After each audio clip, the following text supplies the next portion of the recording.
जय श्री कृष्णा। राधे राधे दोस्तों, स्वागत है आप सभी का मेरे YouTube चैनल आध्यात्मिक कथाओं में।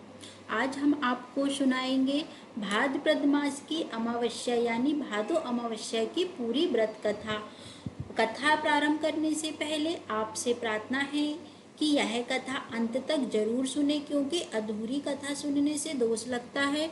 और यह कथा शुरू होने से पहले हमारे चैनल को सब्सक्राइब करके एक बार कमेंट बॉक्स में दिल से हर हर महादेव जरूर लिखिएगा। तो शिव और माता पार्वती भादो मास की इस व्रत कथा को सुन रहे सभी भक्तों पर अपनी विशेष कृपा बरसाएं, उनके जीवन में चल रही सभी दुख दर्द दूर हो और उनके सभी मनोकामनाएं पूरी हो। तो आइए अब शुरू करते हैं भाद्रपद अमावस्या की कथा। श्री गणेशाय नमः। भादो अमावस्या को कुशाग्रहणी अमावस्या या पिठोरी अमावस्या भी कहा जाता है। इस दिन भगवान शिव और माता पार्वती की पूजा करने से वैवाहिक जीवन में सुख समृद्धि प्राप्त होती है। साथ ही इस दिन पितरों के निमित्त तर्पण करने से पितरों का विशेष आशीर्वाद मिलता है, पितृदोष से मुक्ति मिलती है। पिठोरी अमावस्या की कथा के अनुसार एक गांव में सास और बहू अकेले रहते थे और उनका बेटा विदेश में धन कमाने के लिए गया हुआ था। सास और बहू की अच्छे संबंध थे, दोनों एक दूसरे की देखभाल किया करती थी। दोनों एक संबंध अत्यधिक मधुर थे, वे कभी नहीं लड़ती और पूरे गांव में के लिए उनका संबंध एक आदर्श था। एक दिन बहू ने खाना नहीं खाया तो सास ने बहू से पूछा कि आज तुमने खाना क्यों नहीं खाया। तब बहू ने कहा कि सासू माँ, आज मेरा भाद्रपद अमावस्या का व्रत है, इसीलिए मैं खाना नहीं खाई हूँ। तब सास ने कहा, बहू यह व्रत क्या होता है और यह व्रत करने से क्या फल मिलता है, मुझे भी समझाओ। बहू ने कहा, सासू माँ, इस अमावस्या का व्रत करने से बहुत ही पुण्य लाभ मिलता है। घर में अन्न धन्य की बरसात होती है, हमेशा सुख शांति समृद्धि रहती है तथा अटल सुहाग मिलता है और पुत्र पौत्र की भी प्राप्ति होती है। इस व्रत में प्रत्येक वर्ष अलग अलग पकवान खाया जाता है और विष्णु भगवान के मंदिर में चढ़ावा चढ़ाया जाता है, फिर किसी ब्राह्मण को दान दिया जाता है। इस व्रत में पहले साल शक्कर घी और चावल से बना खाना खाया जाता है। पहले साल व्रत पूर्ण होने के बाद 1.25 किलो चावल और 1 कटोरी घी तथा 1 कटोरी शक्कर का दान किसी ब्राह्मण को दान में दिया जाता है। दूसरे साल जौ घी और शक्कर से बना खाना खाया जाता है। जब दूसरे साल का व्रत पूर्ण हो जाए तो 1.25 किलो जौ, 1 कटोरी घी तथा 1 कटोरी शक्कर किसी मंदिर में चढ़ाएं या फिर ब्राह्मण को दान में दिए जाते हैं। तीसरे साल गुड़ तिल और घी से बने व्यंजन ही खाने चाहिए। जब तीसरे साल का व्रत पूर्ण हो जाए तो आधा किलो तिल गुड़ तथा 1 कटोरी घी किसी मंदिर में चढ़ाया जाता है या फिर किसी ब्राह्मण को दान में दिया जाता है। इसे ही 3 पिठोरी अमावस्या व्रत भी कहा जाता है। फिर बहू ने कहा कि इस व्रत का अगर संकल्प लेते हैं तो इसे पूरा करना जरूरी होता है। अगर व्रत पूरा नहीं कर सकते तो सास बहू में झगड़ा और घर में अशांति व्याप्त हो जाती है। तब सास ने कहा कि मेरी तो उम्र हो गई है, लेकिन तुम यह व्रत अवश्य करो। और बहू ने यह व्रत करने आरंभ कर दिए।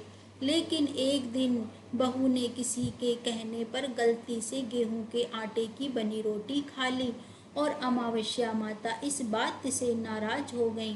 और जो सास बहू में बहुत ही प्यार था, प्रेम से रहते थे, अब उन दोनों में आए दिन झगड़े होने लगे। सभी गांव वाले भी उन्हें देखकर हैरान हो गए कि यह सब आखिर क्या हो रहा है। सास अपनी बहू को एक दिन कहने लगी कि तुम जब से हमारे घर में बहू बनकर आई हो तब से हमारे घर में तो लक्ष्मी ही चली गई है। हमारे घर के लिए तुम शुभ नहीं हो।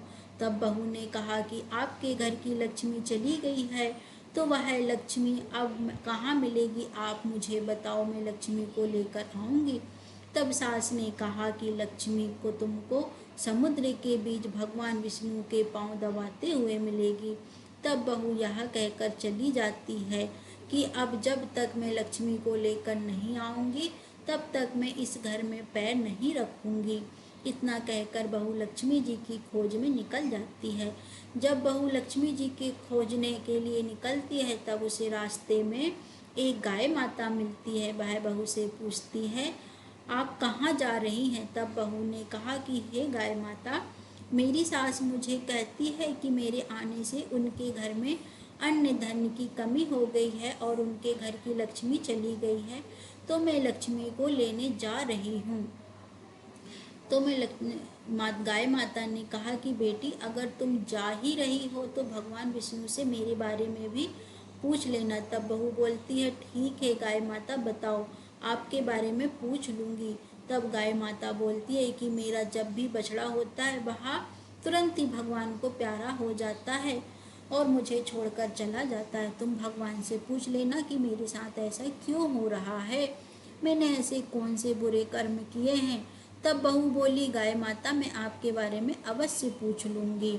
बहू ने कहा, अवश्य पूछ लूँगी, यह कहकर और आगे जाते ही बहू को एक अंधा और बाधिर बुजुर्ग मिलता है। वह भी बहू से अपनी समस्या भगवान श्री हरि विष्णु से पूछने के लिए कहता है। बहू उसकी समस्या भी भगवान से पूछने का कहकर आगे बढ़ जाती है और बहू को एक बूढ़ी औरत मिलती है। बूढ़ी औरत से भी अब बहू बोलती है कि ठीक है माता जी, मैं आपकी समस्या भी भगवान विष्णु को बोल दूंगी, और उनसे कहकर भी आगे बढ़ जाती है। अब बहू चलते चलते काफ़ी थक जाती है। थक हार के चलते चलते वो एक बीच जंगल में पहुंच जाती है और उसी समय उसी क्षण उसे चक्कर आ जाता है। जब वो चक्कर आकर वो बेहोश होकर गिर जाती है, तभी वहाँ पर से विष्णु भगवान और लक्ष्मी जी जा रहे होते हैं। तो लक्ष्मी जी कहती है कि श्री हरि, ये तो आपकी बहुत बड़ी भक्त है, तो आप इसे ऐसे ही क्यों रहने दे रहे हो? तो भगवान विष्णु कहते हैं कि हे प्रिय, इस धरती पे तो मेरे अनन्य भक्त हैं, मैं किस किस के दोषों को हरूं, किस किस के पापों को दूर करूं, किस किस के दुखों को दूर करूं, सब अपने ही जन्मों का, अपने ही कर्मों का फल भोग रहे हैं। फिर लक्ष्मी माता कहती है कि नहीं प्रभु, आपको तो इसके दुख हरने ही पड़ेंगे, नहीं तो आपकी भक्त की यह दशा होगी और हम इसे यहाँ छोड़कर ऐसे नहीं जा सकते। तब भगवान विष्णु लक्ष्मी जी के कहने पर मान जाते हैं और साधु का रूप धारण करके उस बहू को जगाते हैं कि उठो बेटी, तुम्हें क्या परेशानी है, उठो बताओ। जब वह कहती है कि हे साधु महाराज, मेरी सास मुझे कहती है कि जब से मैं इस घर में आई हूँ, घर की लक्ष्मी चली गई है और उन्होंने मुझे कहा कि जाओ तुम लक्ष्मी को लेके आओ, तो मैं लक्ष्मी को ढूंढने निकली हूँ, बताइए मुझे लक्ष्मी कहाँ मिलेंगी।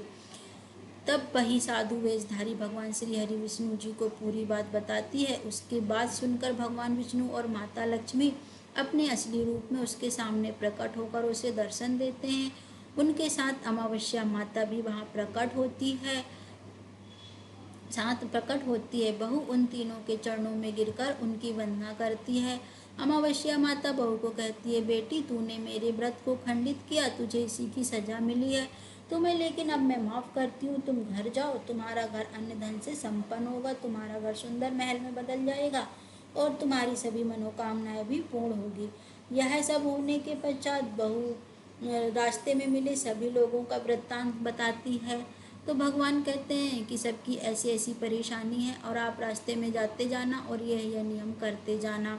जो पिछले जन्म में घोड़ी थी उसके लिए आप ये कहना कि तुम उसके गले की घंटी निकाल देना, और जो पिछले जन्म में आम के पेड़ को कहना है कि तुमने कभी अपने फल किसी को नहीं खिलाए, इसलिए मैं तुम्हारे फल खा लूँगी तो तुम्हारे सारे फल मीठे हो जाएंगे। इसी तरह से तुम सबकी समस्या का हल कर देना। अब बहू हाँ कहकर वहाँ से निकल जाती है। जब बहू अपने घर को जाती है, तो जब बहू उस तलाई का पानी पी लेती है तो तलाई का पानी शुद्ध हो जाता है। भगवान विष्णु ने माता लक्ष्मी और अमावस्या माता को नमन करके घर जाने के लिए निकलना सही समझा और रास्ते में उसे जो जो मिला उनकी सारी परेशानी उसने जैसे जैसे भगवान ने बताई थी वैसे वैसे सबकी परेशानी दूर करी। और जब आई अपने घर में आई, अब आप यहीं रहो। जब अपनी बहू सास से कहती है कि सासू माँ अब आप तो घर में रहो, मैं तो आपके घर में रहूँगी नहीं। तो सास कहती है कि नहीं बहू, तुम्हें तो हमारे ही घर में रहना पड़ेगा, क्योंकि तुम तो हमारे लिए शुभ हो, हमारी बहू हो। तो अब सास बहू दोनों एक बड़े प्यार से अपने घर में रहने लगती हैं। और वही अब तीनों, उसका पति भी आ जाता है, तो फिर सास बहू और बेटे तीनों अमावस्या माता का व्रत करते हैं। तो इसी के साथ वे खुशी खुशी रहने लगे। एक दिन उनका बेटा भी आ जाता है, पूर्ण श्रद्धा से अमावस्या का व्रत करने लगे। अगर आपको यह कथा पसंद आई हो तो हमारे चैनल को सब्सक्राइब करें, वीडियो को लाइक करें, बेल आइकन को प्रेस करना ना भूलें। जय श्री कृष्णा, राधे राधे दोस्तों।